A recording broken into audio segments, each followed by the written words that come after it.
Partisans de l'info libre, je vous salue. En ce mois d'octobre, le plan satanique suit son cours, le monde est un théâtre de marionnettes et c'est Satan qui tire les ficelles. Comme prévu, il est désormais question d'envoyer des troupes de maintien de la paix au Liban. Ce sont les Iraniens qui le demandent. Macron veut la même chose. Il a mis en scène une dispute avec Netanyahou afin de se présenter auprès des Libanais comme quelqu'un de sincère qui cherche la paix. On parle beaucoup d'appliquer la résolution 1701 des Nations Unies qui prévoyait un cessez-le-feu et normalement, dans quelque temps, le contingent français devrait se retrouver embourbé au Liban. Cela fait des mois que j'en parle, puis quand ce sera fait, viendra le moment de la révolution avec à sa tête des bêtes humaines, c'est-à-dire des individus malfaisants qui n'hésiteront pas à faire preuve de la plus extrême cruauté, comme au moment de la Révolution française quand on a tué les nobles, les prêtres, les religieuses, on a aussi massacré les Vendéens, on les a fait cuire tous ensemble afin de recueillir leur graisse. Au moment de la Révolution française, les démons humains étaient relâchés. Eh bien, cela va recommencer. Dans tous les cas, c'est Satan qui est le chef d'orchestre de cette machination. Le problème, c'est que les gens ayant reçu une éducation strictement laïque ne comprennent rien à ce qui se passe, ils sont handicapés. Quand ils étaient enfants, un pasteur ou un prêtre ne leur a pas montré ce petit passage tiré de la Bible. Revêtez-vous de toutes les armes de Dieu, afin de pouvoir tenir ferme contre les ruses du diable. Car nous n'avons pas à lutter contre la chair et le sang, mais contre les dominations, contre les autorités, contre les princes de ce monde de ténèbres, contre les esprits méchants dans les lieux célestes. Et donc leur personnalité s'est construite sur de fausses bases. Le monde occulte est complètement passé à la trappe et leur compréhension des choses est totalement biaisée. On peut sacrifier des milliers de gens devant leurs yeux, ils ne le verront même pas. Ils n'ont même pas compris que les attentats du 11 septembre étaient un sacrifice humain, comme l'incendie de l'Aéna à Hawaï, comme le massacre du Bataclan et comme des dizaines d'autres atrocités du même genre. Ils ne voient pas non plus les spectacles sataniques, les cornutos. Les artistes sont déguisés en démons, ils portent des cornes et pour eux, c'est juste une mode.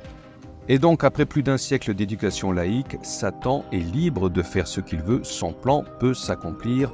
Il ne rencontrera aucune résistance ni de la part des athées, ni même de la part des fidèles de toute religion, juifs, chrétiens, musulmans, car sachez une chose, la religion aujourd'hui, c'est du cosplay.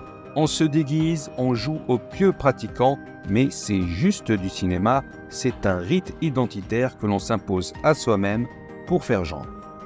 La meilleure preuve de cela, c'est que la connaissance que les gens ont des Écritures est proche de zéro, ils ne connaissent rien, quelques secondes suffisent à les démasquer, la religion c'est bien du cosplay, comme certains se déguisent en héros de Marvel, eux ils se déguisent en fidèles pratiquants. On peut même imaginer pourquoi pas des défilés de mode religieuse où les fidèles défileraient dans leurs plus beaux costumes. Mais la Providence faisant bien les choses, ces hypocrites seront bientôt démasqués pour ce qu'ils sont.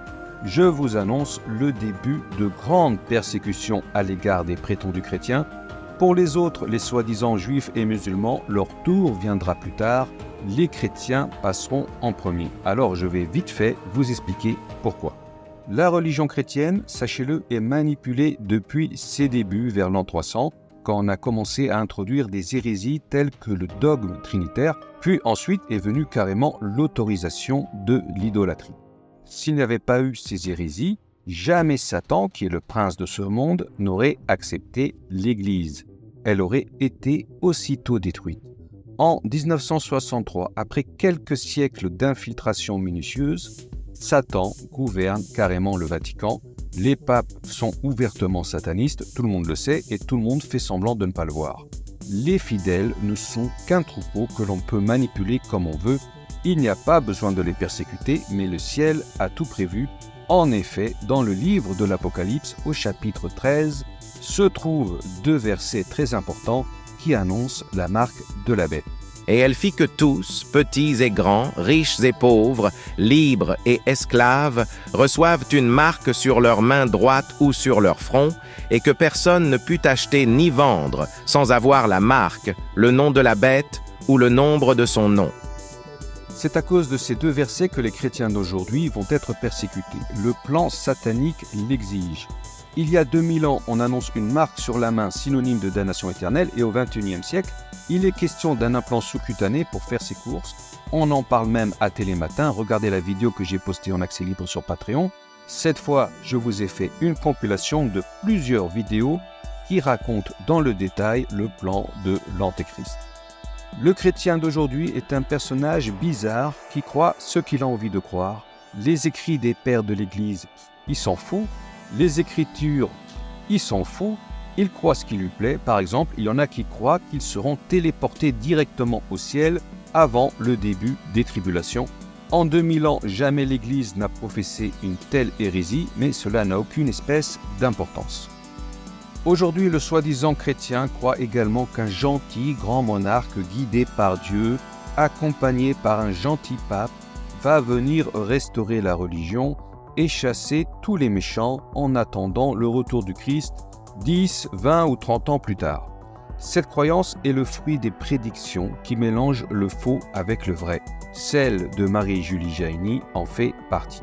Sauf que le livre de l'Apocalypse met explicitement en garde contre un agneau qui parlera comme un dragon et qui sera accompagné d'un faux prophète, en grec pseudo-prophétesse, c'est-à-dire un falsificateur de la parole de Dieu. La Bible annonce aussi que les tribulations dureront 44 mois et demi avant le retour du Christ et non pas 10 ou 20 ans, mais le chrétien d'aujourd'hui ne s'encombre pas avec ce genre de détails.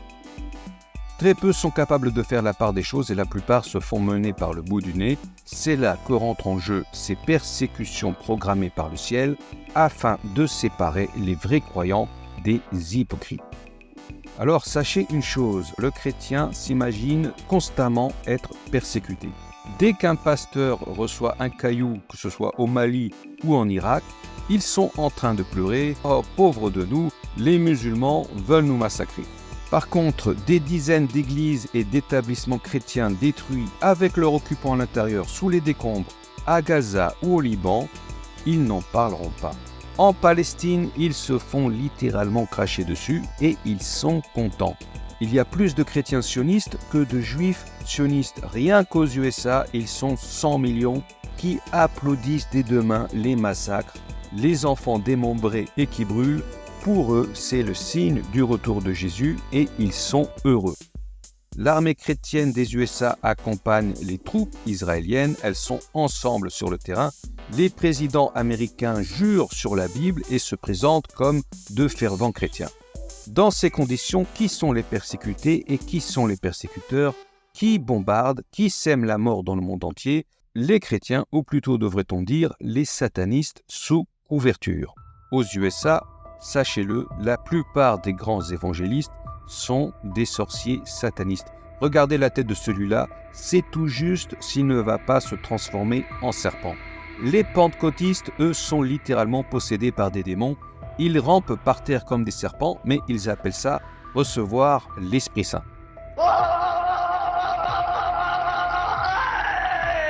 Donc tout cela pour dire que dans ces prémices de l'Apocalypse que nous sommes en train de vivre, la religion, c'est un grand bordel.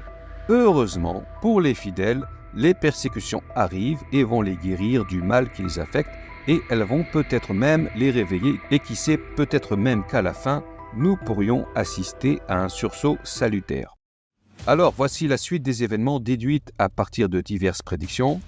Révolution en France, puis juste après en Italie, les prélats du Vatican seront massacrés, le pape devra fuir et vivre clandestinement, il sera mis à mort quelques mois plus tard. En France, la mise à mort des prêtres et même de l'archevêque de Paris sont annoncées dans des prédictions, puis il y aura des lois qui interdiront aux chrétiens de se rassembler. Ces lois seront votées à l'Assemblée nationale, c'est-à-dire avant l'invasion russe, au moment des Blémures. À cette époque, les parlementaires seront grillés par une arme électrique russe qui sera encore plus dévastatrice que les bombes atomiques. Ces lois antichrétiennes seront votées dans l'intervalle de temps qui sépare la révolution de la Troisième Guerre mondiale, mais ensuite, les bêtes humaines reconnaissables à leur casquette rouge formeront des milices qui interdiront les rassemblements, les prières collectives. Il ne faut surtout pas que les fidèles puissent discuter de l'Apocalypse, de l'Antéchrist et de la fameuse marque. Les démons humains vont tout faire pour empêcher cela. ils iront jusqu'à interdire aux gens de sortir de chez eux.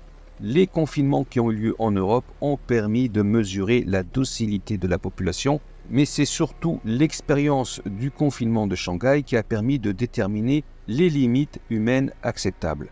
2 mois avec les portes bloquées sans pouvoir sortir de chez soi pour se ravitailler, au risque de mourir de faim, voilà quelle est la limite humaine d'acceptabilité des ordres absurdes. Tant qu'ils ne meurent pas de faim, les gens acceptent tout. Au passage, vous l'aurez compris, la Chine est sous commandement satanique. C'est le grand pédophile Mao et ses copains qui ont été initiés à l'université de Yale qui ont importé ce fléau dans l'empire du milieu. Et bien entendu, une fois confinée par les casquettes rouges, la population sera prête à accepter l'esclavage par la marque de la bête. Saint Athanasius d'Alexandrie explique comment cela se passera concrètement. Les gens seront torturés, très torturés, et seront persuadés de mettre un sceau. Ils mettront un sceau même sur ceux qui croient en Dieu. Les gens seront amenés quelque part, et là ils seront torturés, dans la forêt ou ailleurs. Il y aura une fin sévère, et alors ils leur diront « Choisissez, soit Dieu, soit le sceau ». Ils les obligeront à prendre le sceau. L'évêque Athanasius d'Alexandrie fut l'un des pères de l'Église. Il a participé à la rédaction du Concile de Nicée en l'an 325, qui a établi la divinité du Christ. Dieu et son Fils sont faits de la même substance. Rien que le fait de déclarer que Dieu possède une substance, c'est en soi une hérésie. La Bible est claire là-dessus, rien ne peut subsister devant la face de Dieu. Quand Moïse a demandé à voir Dieu, la montagne a explosé en 1000 morceaux et lui-même s'est évanoui. Mais encore fallait-il lire la Bible 5 minutes pour le savoir. Ce concile a été condamné par d'autres factions chrétiennes, mais c'est grâce à lui que le christianisme a pu s'établir en absorbant et en déguisant les rites païens. En d'autres termes, les rites païens persistent encore de nos jours sous un déguisement chrétien. Vous pouvez le vérifier par vous-même. Et c'est probablement pour se faire pardonner qu'il y a quelques décennies, saint Athanasius a fait une apparition. Il s'est montré à une jeune fille et il lui a expliqué comment se passera l'imposition de la marque de la bête.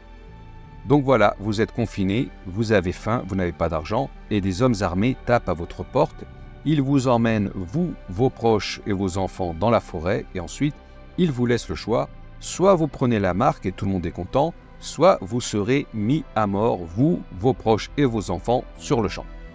Pour ceux qui se prétendent chrétiens, ce sera alors le moment de vérité. Sont-ils des hypocrites ou sont-ils de véritables disciples du Christ ?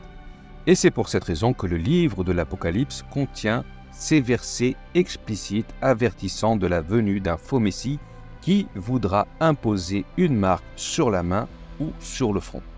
Cette marque représente l'officialisation de la trahison du Christ, car avec du blabla, on peut discuter de tout, mais avec la marque, il n'y aura plus aucune dénégation possible. Quand ce sera fait, il n'y aura alors plus aucun doute. Ceux qui l'auront accepté auront trahi la parole de Jésus et ils seront donc damnés pour l'éternité. Et donc fini les déguisements et le cosplay, les choses sérieuses commencent très bientôt. Dès que les soldats français débarquent au Liban, viendra le moment de la révolution ainsi que le début des persécutions antichrétiennes. Et cela débute donc bien avant la Troisième Guerre mondiale, bien avant l'Apocalypse. Cette révolution doit se voir comme une prise de pouvoir des agents satanistes. Eux, ils se préparent à l'action, ils sont sérieux, ils sont prêts à tuer, ils ne font pas de cosplay. Vous voilà donc prévenus. Mon conseil, c'est de ne pas rester seul, c'est de former une communauté et de se préparer à quitter la France ainsi que l'Europe. Ici, vous pourrez éventuellement survivre à la guerre civile, à la Troisième Guerre mondiale et même peut-être aux diverses calamités, mais par contre, n'oubliez pas qu'à tout moment, des bêtes humaines peuvent frapper à votre porte et vous faire trahir vos engagements envers Dieu. Et alors, la damnation éternelle, vous allez la ressentir dans vos tripes, vous allez vous sentir sali et maudit, la vie n'aura plus aucun goût. Grâce à l'implant sous-cutané, certes, vous vivrez et mangerez à votre faim, mais à l'intérieur, vous serez mort. Vous serez comme des morts vivants, et à la fin, vous finirez comme de véritables zombies de The Walking Dead. avec la chair qui grouille de verre. Les gens voudront mourir, mais la mort fuira loin d'eux. Voilà, c'était juste une petite vidéo d'avertissement afin de passer le temps. J'ai tenté d'exposer les choses de manière simple sans rentrer dans les détails, mais tout ce que je raconte est vérifiable de A à Z. Cependant, je ne rentrerai pas dans des querelles doctrinales avec des gens qui pensent avoir tout compris, car c'est une perte de temps. Ce n'est pas le discours qui permettra de séparer le vrai chrétien de l'imposteur, mais bien l'acceptation de la fameuse marque de la bête. Et sur ce, je vous dis au revoir et à la prochaine.